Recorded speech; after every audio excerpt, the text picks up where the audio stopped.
तो hello guys, तो फिर आज ब्लॉग का सेकंड डे है। तो आज मैंने पूरे दिन में क्या किया वो बताऊँगी। और प्लस मैंने आपको बोला था ना कि अपने बेबी के बारे में आपको कुछ बताऊँ। तो पहली बात तो ये है कि जब कभी मैंने मॉर्निंग जब मैं उठती हूँ उसमें सो उठी, उसके बाद सबसे पहले वॉशरूम नहीं है। उसके बाद मैं सबसे पहले अपने बेबी की मालिश करती हूँ। मैं अपने बेबी की मालिश के लिए सारे प्रोडक्ट हिमालय का यूज़ करती हूँ अपने बेबी के लिए, क्योंकि अभी सबसे बेस्ट हिमालय है। और बेबी जॉनसन मतलब बोला जा रहा है कि गवर्नमेंट द्वारा उसमें अल्कोहल आ रहा है। अभी वो प्रोडक्ट थोड़ा थोड़ा दिखता है, बट वो स्टॉक में है, इसलिए वो जा रहा है। कुछ दिन के बाद पता चल जाएगा कि क्या प्रॉब्लम है। तो मुझे इतना आइडिया नहीं है, बट अभी बेस्ट हिमालय चल रहा है। वैसे मैंने बहुत सारे यूज़ किए हैं मामा स्पर्श का, तो बट मुझे बेस्ट ना हिमालय का प्रोडक्ट ही लगा। तो मैंने हिमालय का बेबी ऑयल यूज़ करता हूँ बेबी के लिए, प्लस हिमालय का क्रीम यूज़ करती हूँ, लोशन, शैम्पू, पाउडर मतलब सब कुछ मैं बेबी के लिए हिमालय का यूज़ करती हूँ। सबसे अच्छी बात तो ये कि मतलब ये नेचुरल होता है। और दूसरी बात तो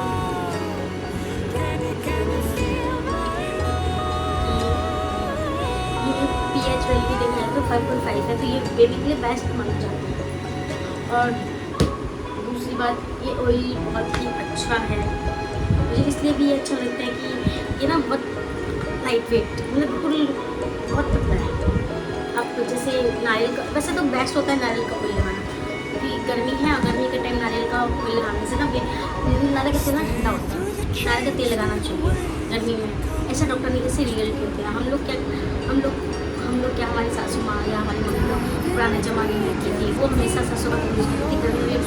बट आजकल के बच्चे बर्दाश्त नहीं कर पाते, और मेरा बेबी बिल्कुल भी नहीं, वो फैन में भी नहीं रह पाता है। उसके लिए कूलर जब अगर उसको कूलर नहीं चलेगा, एक दिन खराब हो जाता तो पूरे दिन रोता है, वो सोता नहीं।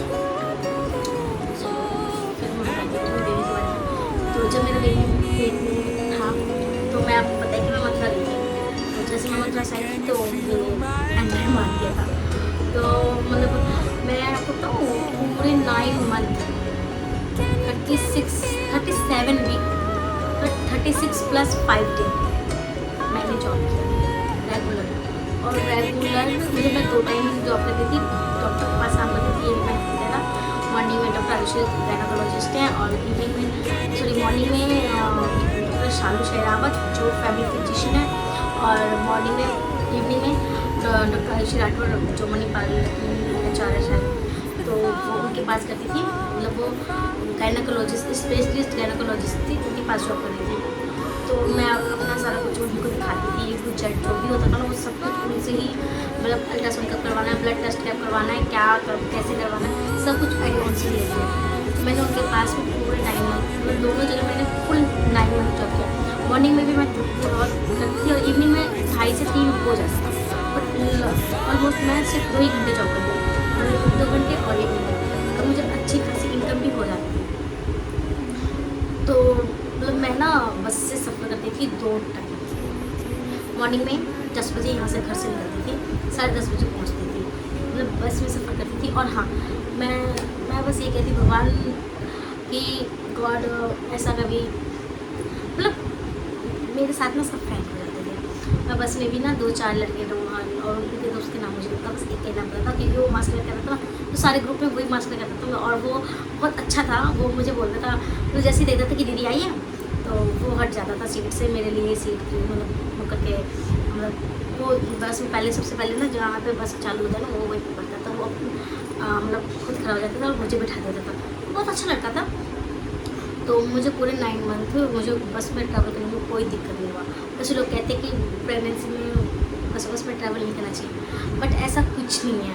देखो जो होना होता है ना वो कैसे भी हो ही जाता है, ये तो मानते हैं ना, होने को कोई टाल नहीं सकता है, ये रियलिटी है। आप ऐसा नहीं है कि हम पढ़ाई कर रहे हैं तो ये वो, ऐसा कुछ नहीं है। जो कहते हैं ना कि मतलब करने का फल ना इसी जन्म में आपको मिल जाएगा, ये भी रियलिटी है। क्योंकि देखो मैं इसलिए विश्वास करती हूँ, मैं कभी किसी का जल्दी बुरा नहीं करती, मैं किसी के बारे में जल्दी बुरा सोचती हूँ, इसलिए भगवान मेरे साथ ना बुरा किए ना मेरे बारे में बुरा सोचे।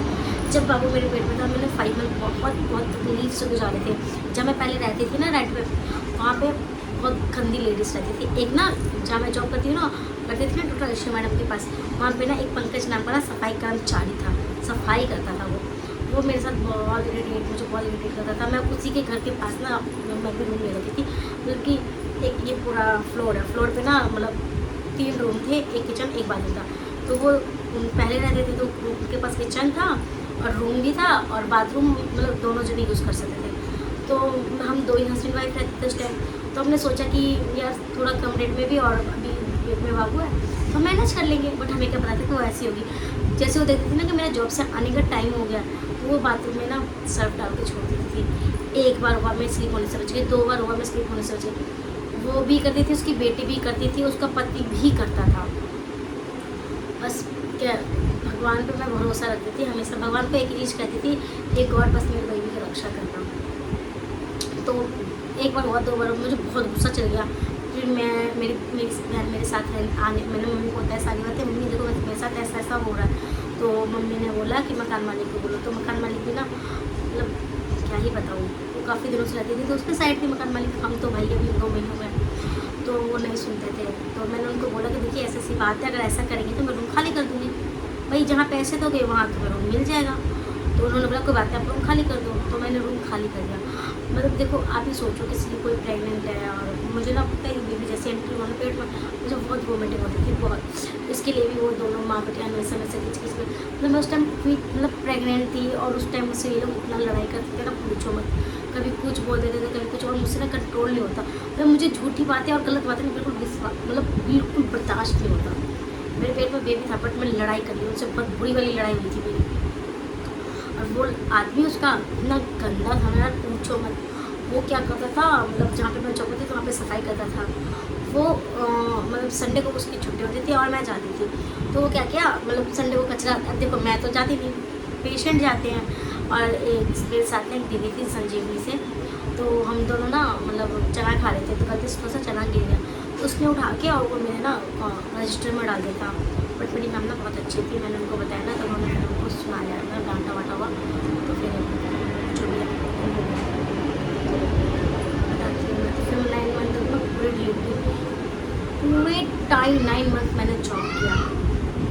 फिर यहाँ पे पड़ोस मतलब मैं ना काफ़ी लोगों से पूछती भी रहती थी कि मतलब 9 मंथ हो गया, मेरा बेबी कब होगा, मेरा बेबी कब। तो काफ़ी एक दीदी है घर के सामने रहती है, क्या कहती थी मुझे नॉर्मल डिलीवरी ना इतना इजी नहीं होता, आपको उसके लिए बहुत मेहनत करना पड़ता है। मेरी फर्स्ट डिलीवरी मुझे कुछ आइडिया नहीं था। तो मैं बोली हाँ, मैं तो सब जो भी मुझे कोई भी कुछ कहता था ना मैं हाँ मिला देती थी।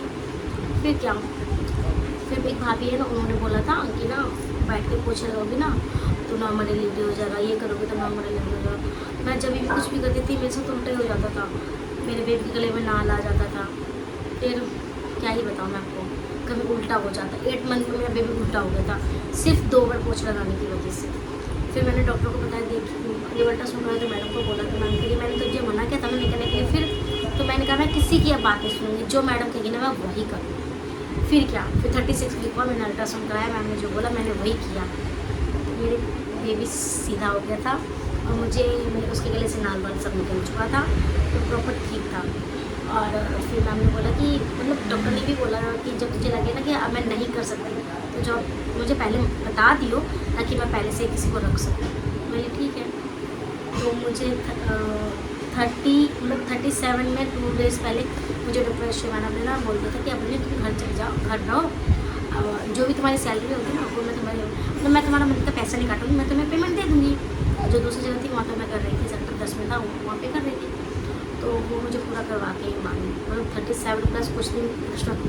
और मुझे मेरे को पेन हुआ ना, मतलब जैसे मैंने आज ड्यूटी छोड़ी है उन्हें मैं करके आई, आज मेरा ख़त्म हुई ड्यूटी। तो नाइट में ना मुझे पेन हुआ ना तो मुझे ऐसा लगा कि ना बस मैं मम्मा बन जाऊँगी। और जैसे ही मतलब मुझे पेन हुआ तो मैंने अपने हस्बैंड को बताया, मेरी सिस्टर मेरे साथ गई थी, मैंने उसको बताया। तो वो दोनों कहते वाह मैं तो पापा बन जाऊँगा, और वो कहती मैं मौसी बन जाऊँगा। और मैं रो रही थी, मुझे कुछ समझ में आ नहीं रहा था कि मैं क्या करूँ। फिर डॉक्टर के पास 12 घंटे हो गए थे। एक ना वो नहीं होती जो दाई वाई होती है जो देखती है, उनको बुलाया, उसने बोला कुछ नहीं है अभी बहुत टाइम है। तो और उसने कुछ किया भी नहीं और 200 रुपये लेके चली गई। बस उसने ऐसे ऐसे कर दिया और चली गई। गुस्सा तो मुझे बहुत आया, बट फिर मैंने चल छोड़ो क्या करें। फिर बर्दाश्त, फिर उन्होंने बोला वॉक करो, ये करो, वो करो। मैंने सब कुछ किया बट मुझसे नहीं हुआ। तब मॉर्निंग में 8 बजे हमने एम्बुलेंस बुलाया और फिर हम गए। तो वहाँ पे डॉक्टर ने चेक किया तो बोला अभी मतलब टाइम तो हो चुका है बट अभी उनका ना बच्चेदानी का मुँह नहीं खुला है। तो मैंने बोला ठीक है। तो उन्होंने मुझे दवाई दी, उससे मेरा पेन आधा घंटा उन्होंने मुझे लेटा और मेरा पेन बंद हो गया। उन्होंने मुझे घर भेज दिया। तो फिर जब उन्होंने मुझे घर भेज दिया तो फिर मैंने बोला चलो ठीक है। फिर उन्होंने बोला कि अगर कुछ भी हो ना तो इमरजेंसी हो तो आप इमरजेंसी में आके दिखा लेना, अगर नहीं तो आप OPD में आके दिखा देना। बोले चलो कोई बात नहीं। तो फिर हम ना वीरवार को मतलब 3-4 दिन बाद फिर सुनते थोड़ा सा पेन होता है, चलिए वीरवार को OPD में तो ज़्यादा दर्द में था। OPD में देना तो डॉक्टर ने बोला कि देखो अभी मतलब सब कुछ तुम्हारा ठीक है, तो जो मेडिसिन तुम ले रही हो ना वो रेगुलर देते हैं और रिलैक्स। जब होना होगा ना, जब भी तुम्हें पेन वेन हो तो तुम आके एडमिट हो सकती हो, इमरजेंसी में कॉल करो और इमरजेंसी में एडमिट हो जाओ। कोई बात नहीं। तब मैं मम्मी के घर गई। मतलब मैं पूरे 9 मंथ तक ट्रैवल करती रही, मैं कभी भी रोकी नहीं। जैसे छठ हो गया, नवरात्रि हो गया, सब में मैंने सिर्फ बाइक से ट्रैवल किया। तो जब मैं मतलब मम्मी के घर गई और फिर मम्मी के घर मैंने देखो खाना खाया था, दाल चावल और करेले का भरवा। वो खा के और मैं बहुत 15 दिन की सब्जियाँ लेके, मेरे पापा सब्जी बेचते हैं तो 15 दिन की मैं सब्जियाँ लेके आई। मैंने फ्रिज में रख दिया उसे, ठीक है। और फ्रिज में रखने के बाद मैंने अपनी बहन को बोला देख 15 दिन है हमारे पास, 15 दिन में बेबी कभी भी आ सकता है, तो क्या करूँ। सब्जी वब्जी लेके आई थी, पालक लेके आई थी। मैंने अपने हस्बैंड से कहा कि मुझे ना पालक पनीर खाना है, तो मैं ठीक है।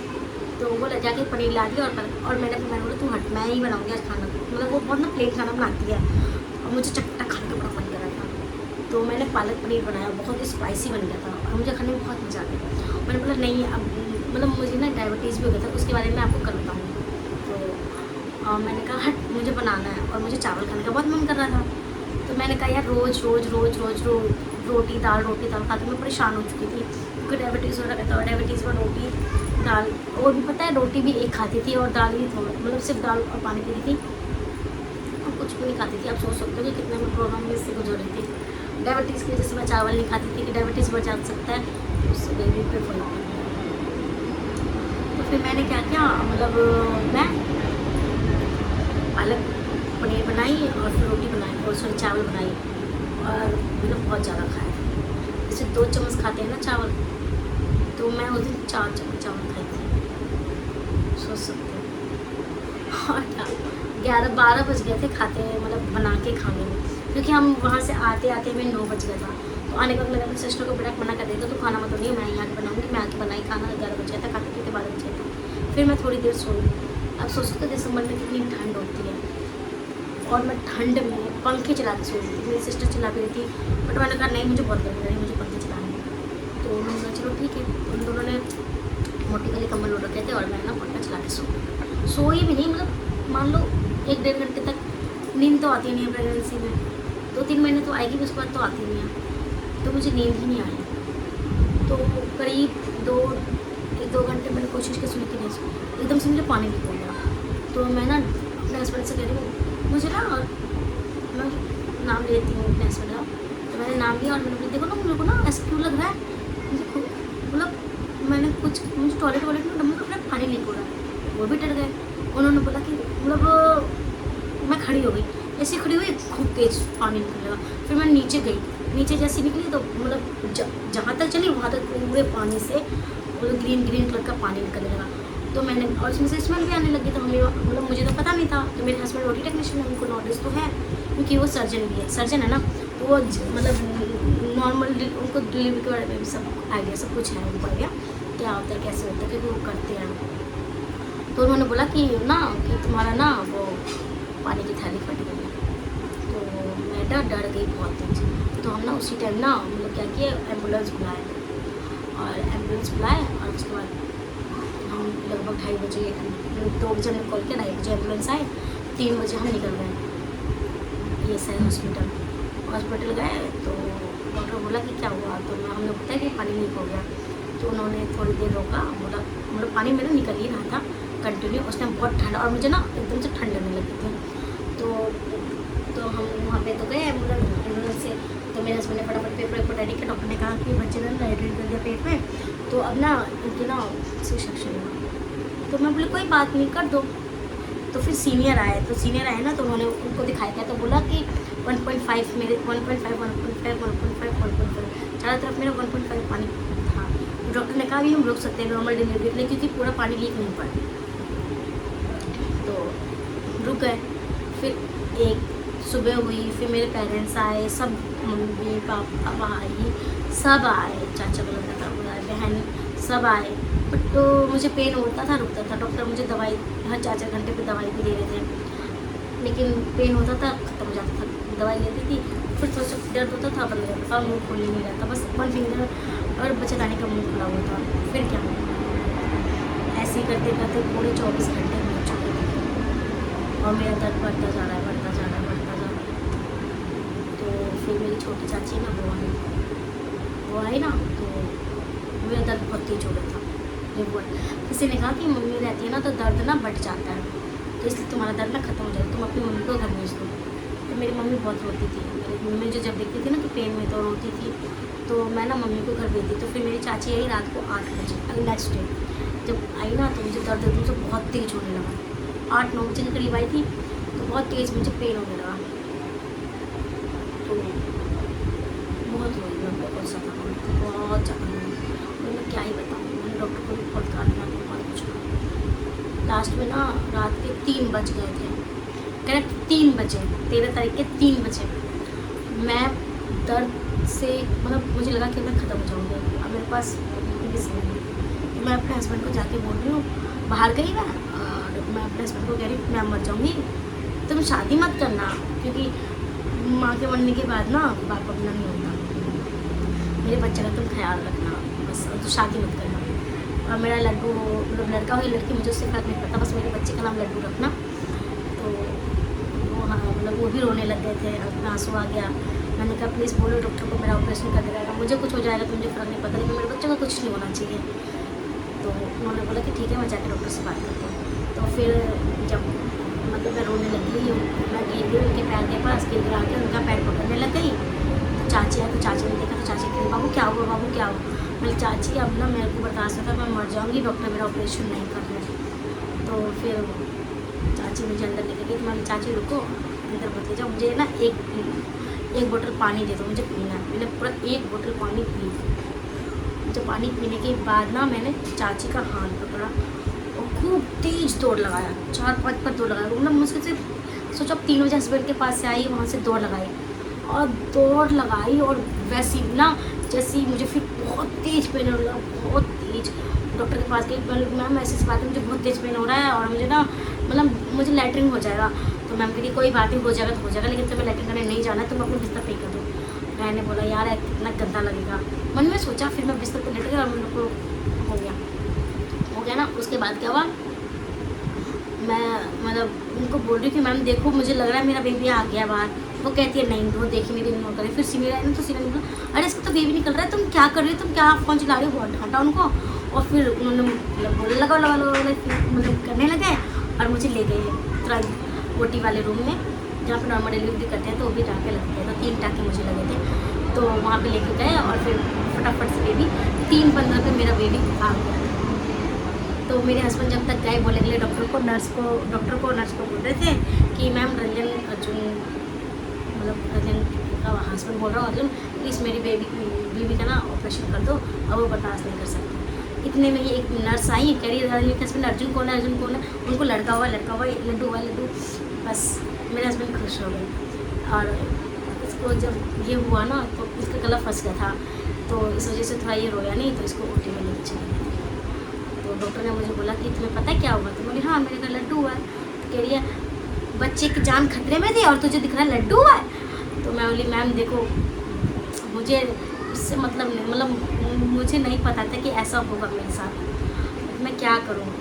तो पता है क्या हो गया था, मैं ना मतलब एकदम से दर्द बहुत तेज़ हुआ, बेबी आ गया बाहर और गला फंस गया था उसका, तो बेबी अंदर चला गया। तो डॉक्टर ने बोला कि ओटी रेडी करो। और जब तो मैंने बोला मैम एक बार और ट्राई कर लो, उसके बाद ना आप ऑपरेशन कर देना। जब इतना मुसीबत मैंने सहन कर लिया तो 1 मिनट और सही। फिर मुझे एकदम से दर्द उठा, बहुत तेज़ वाला दर्द हुआ और बस ये आया। ये जैसे ही आया तो इसको मतलब अपनी, ये तो 12 है लेकिन ये सांस नहीं लेता था। 1 मिनट इसने लेट सांस लिया, इसलिए इसको ओटी में शिफ्ट कर दिया। और इसने लैट्रिन कर दिया था पेट में, तो इसलिए इसको इन्फेक्शन हो गया था। तो बस फिलहाल तो मैं इतना ही बोलूँगी। बस जो भी हम करते हैं ना, इसी जन्म में हमें सफल मिल जाता है।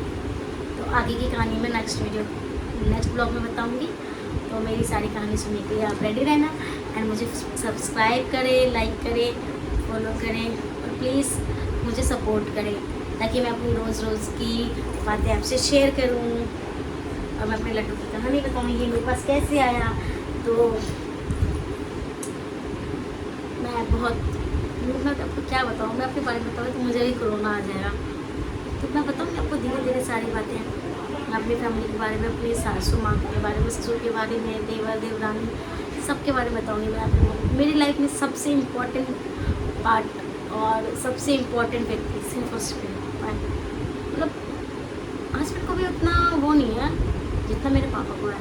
मतलब सब बस एक ही चीज़, मतलब कि मैं बोलती थी ना अपने कि सब पूछते रहते थे कि क्या होगा, कैसे बनेगा, बट मेरे पापा हमेशा पूछते थे लेकिन तो ठीक है ना, जो तुझे चल रहा तो वही कर। हर टाइम मेरा साथ दिया। लेकिन मेरी सास ने कभी मुझे फ़ोन करके ये भी नहीं पूछा कि ठीक है कि नहीं, बच्चा कैसे हुआ नहीं हुआ। पूरा 9 मंथ एक बार उन लोगों ने मुझे कॉल नहीं किया, ससुराल वालों ने।